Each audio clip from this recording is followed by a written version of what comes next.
ಯಾಕೆ ಮಗಳೇ ಕಣ್ಣಲ್ಲಿ ನೀರು? ಈ ಅಮ್ಮ ಯಾವಾಗಲೂ ನಿನ್ನ ಜೊತೆಲೇ ಇರ್ತಾಳೆ. ನಿನಗೂ ತವ್ರ ಮನೆ ಸಂತೋಷ ಅಂದರೆ ಏನು ಅಂತ ಗೊತ್ತಾಗಬೇಕು ಅಲ್ವಾ? ಆ ಕಾರಣಕ್ಕೆ ಮಾತ್ರ ನಾನು ಇಲ್ಲಿಂದ ಹೋಗ್ತಿರೋದು. ಅದೇನೋ ನಿಜಾನೇ, ಆದರೆ ನಾನು ಯಾವಾಗಲೂ ನಿಮ್ಮ ಜೊತೆ ಇರಲೇ ಇಲ್ವಲ್ಲ, ಅದಕ್ಕೆ ನನಗೆ ಬೇಜಾರಾಗ್ತಿದೆ. ಯಾವಾಗಲೂ ಜೊತೆ ಇರೋದಕ್ಕೆ ಸುಬ್ಬು ನಿನಗೆ ಕಟ್ಟಿದ್ದೀವಲ್ಲಮ್ಮ, ಅವನು ಇರ್ತಾನೆ ಬಿಡು. ಸುಬ್ಬು, ಮಗಳನ್ನ ಚೆನ್ನಾಗಿ ನೋಡ್ಕೊಳಪ್ಪ. ನೀವು ಹೇಳೋದೇ ಬೇಡ ಯಜಮಾನ್ರೆ, ತುಂಬ ಚೆನ್ನಾಗಿ ನೋಡ್ಕೋತೀನಿ. ಕಣ್ಣಲ್ಲಿ ಕಣ್ಣಿಟ್ಟು ನೋಡ್ಕೋತೀನಿ ಯಜಮಾನ್ರೆ. ಅದು ಕಮ್ಮಿನೇ, ಇನ್ನೂ ಹೆಚ್ಚಾಗಿ ನೋಡ್ಕೋತೀನಿ. ಈ ಮನೆಯವರು ನಮ್ಮನ್ನ ಮನೆಯವ್ರಿಗಿಂತ ಹೆಚ್ಚಾಗಿ ನೋಡ್ಕೊಂಡಿದ್ದೀರ. ನಿಮ್ಮ ಈ ಋಣ, ಈ ಗುಣ ನಾನು ಯಾವತ್ತೂ ಮರೆಯಲ್ಲ. ಅಯ್ಯೋ ಅಮ್ಮವ್ರೆ, ದೇವ್ರ ಬಾಯಲ್ಲಿ ಋಣ ಗಿಣ ಎಲ್ಲ ಮಾತಾಡಬೇಡಿ. ಅಷ್ಟಕ್ಕೂ ಇದು ನಮ್ಮನೆ ಅಲ್ಲ, ನಿಮ್ಮನೆ. ದೊಡ್ಡ ಯಜಮಾನ್ರು ಕೊಟ್ಟಿರೋ ಭಿಕ್ಷೆ.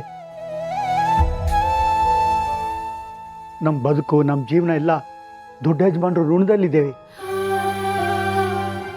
ಅಂಥದ್ರಲ್ಲಿ ನೀವು ಋಣದ ಮಾತ್ರ ಮಾತಾಡಬೇಡಿ.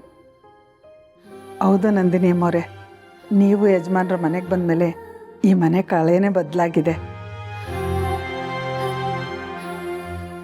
ಇನ್ನೂ ಸ್ವಲ್ಪ ದಿನ ನಮ್ಮ ಜೊತೆ ಇದ್ದಿದ್ರೆ ನಾವೆಲ್ಲ ಸಂತೋಷವಾಗಿರ್ಬೋದಾಗಿತ್ತಲ್ವಾ?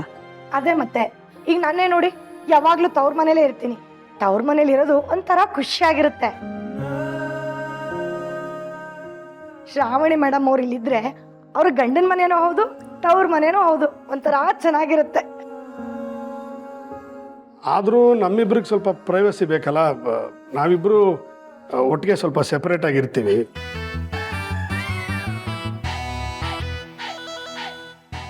ಇಲ್ಲ ಇಲ್ಲ, ನನಗಿದು ನೆಪ ಅನ್ಸುತ್ತಷ್ಟೆ. ಆದರೂ ನಾನು ಹೇಳ್ತಾ ಇದ್ದೀನಿ, ನನಗೆ ಅನ್ಸ್ದಾಗೆಲ್ಲ ನಾನು ನಿಮ್ಮ ಮನೆಗೆ ಬಂದ್ಬಿಡ್ತೀನಿ ಅಷ್ಟೇ. ನಿಮಗೂ ಅಷ್ಟೇ, ನನ್ನ ನೋಡಬೇಕು ಅಂತ ಅನ್ಸಿದ್ರೆ ಇಲ್ಲಿಗೆ ಬಂದ್ಬಿಡಿ.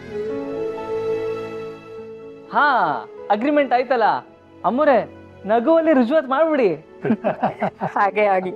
ಸರಿ, ನಾವು ಆ ಮನೆಗೆ ಹೋಗಿ ಎಲ್ಲ ಜೋಡಿಸಿ ಹಾಲು ಉಗ್ಸೋ ಸಮಯಕ್ಕೆ ನಿಮ್ಮನ್ನ ಬರೋದಕ್ಕೆ ಹೇಳ್ತೀನಿ. ಖಂಡಿತ ಬರಬೇಕು. ಆಯ್ತು ನಂದಿನಿ ಅಮ್ಮವ್ರೆ, ಖಂಡಿತ ಬರ್ತೀವಿ. ಈ ಎಲೆಕ್ಷನ್ ಮುಗೀತಿದ್ದ ಹಾಗೆ ಯಜಮಾನ್ರು ಮತ್ತೆ ಅಧಿಕಾರಕ್ಕೆ ಬರ್ತಾರೆ. ನಾವು ಏನೇನು ಕಳ್ಕೊಂಡಿದೀವೋ ಮತ್ತೆ ವಾಪಸ್ ಸಿಗುತ್ತೆ.